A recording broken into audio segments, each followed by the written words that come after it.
And you, Anna, are at an ambulance service picket line. I am, yes. I'm joined here by GMB members, paramedics here in Leeds on the picket line, fighting for pay and improved conditions. And this morning I'm joined by Deanne Ferguson. She is the regional organiser for GMB. How are your members feeling, and what are you trying to get out of these strikes? Yeah, I mean, it's day 68 of the dispute, and our members are really tired, they're exhausted, they're angry at this government. They didn't want 68 days of a dispute. They wanted this government to get round the table, to listen to their concerns, and to do what the Welsh and Scottish government have just recently done and put an offer on the table that would end this dispute today. So they're really upset and angry, but they're very passionate and they're standing resolute in this dispute, and they won't back down.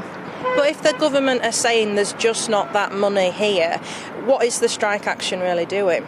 I mean, they're saying the money isn't there, but we have to look at how the government chooses to distribute that money. That we believe the money is in the pot, but obviously we're asking them to distribute it to the workers first.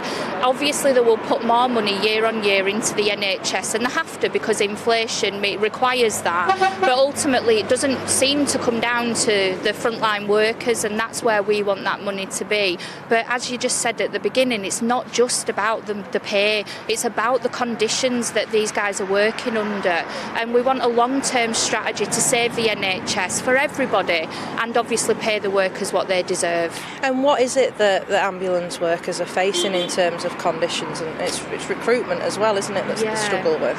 So there's over 135,000 vacancies in the NHS and over 300,000 vacancies within social care.